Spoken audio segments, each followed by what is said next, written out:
ఇగో ఇలా ఇలా వార్తలు చూడరు ఎట్లుంటాయో.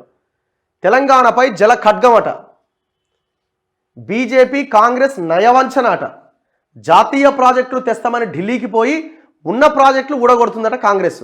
రేపు మనం పవర్ అడుక్కునే పరిస్థితి వస్తుంది, గ్రిడ్ కుప్పగూలుతుంది. దీనికి బాధ్యులెవరు? నాడు సీలేరు పోగొట్టింది కాంగ్రెస్ బీజేపీలే, నేడు కృష్ణా ప్రాజెక్టులు గుంజుకున్నది వారే. అప్పుడు బీజేపీ బిల్లు పెట్టింది, ఇప్పుడు కాంగ్రెస్ మద్దతు ఇచ్చింది. ఇప్పుడు బీజేపీ ఒత్తిడి తెచ్చింది, కాంగ్రెస్ ఒప్పుకున్నది.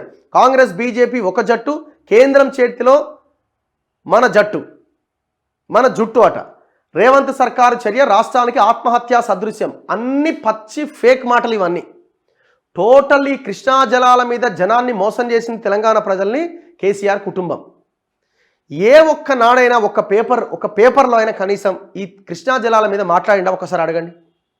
ఒక్క ప్రశ్నకి సమాధానం చెప్పమానండి.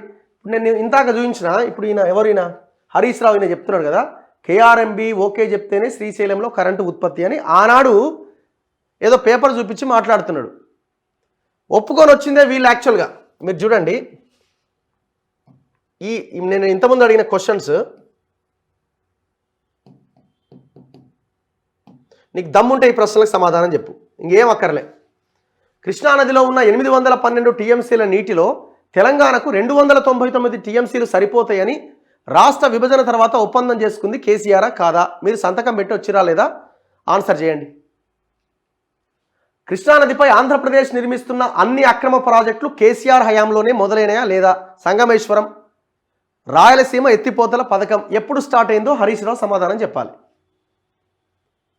ఇంకా అవసరం ఎస్ఆర్ నో, అంతే సింపుల్. కాంగ్రెస్ ఉందా అప్పుడు? నువ్వున్నావా? ఏడమి ఒప్పందం జరిగింది? ప్రగతి భవన్లో జరిగింది.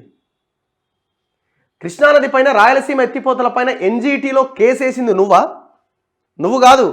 గవినోల శ్రీనివాస్ అని అక్కడున్న రైతులు, మహబూబ్ నగర్ రైతులు వేసారు. పోనీ నువ్వు కనీసం దీని మీద ఇది అన్యాయం అని ఏనాడన్నా మాట్లాడినావా?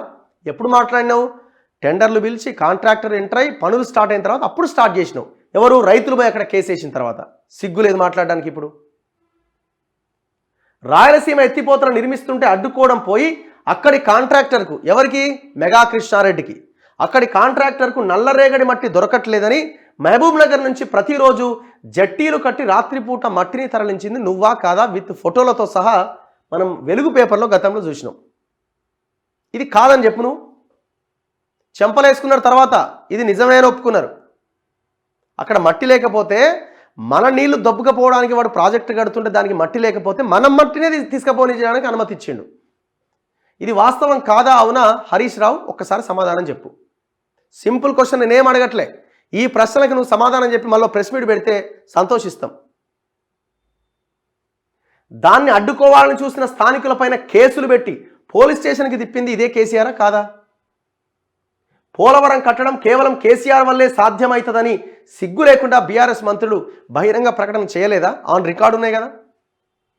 జగన్తో అలాయ్ బలాయిలు ప్రగతి భవన్లో చేసుకున్నాడు.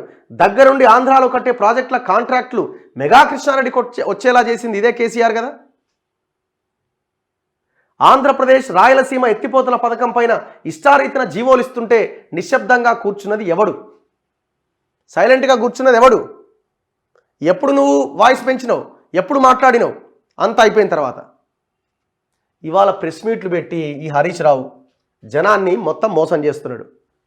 కేంద్రం చెప్తున్నది మినిట్స్లో మీరందరూ ఒప్పుకున్నారని. ఈ గవర్నమెంట్ వచ్చి నెల రోజులే అవుతుంది.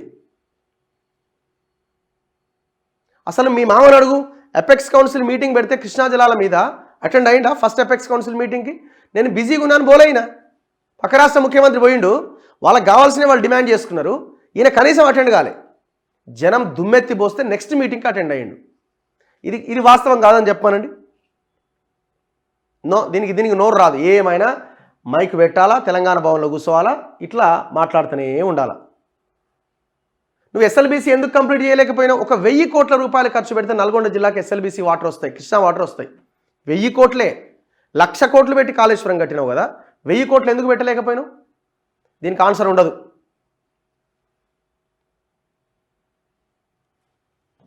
ఇప్పుడు మన కరెంటు పోద్దని అంటున్నాడు. ఎవడు దీనికి ఇది అయ్యేలా చేసింది ఎవడు? మీరే.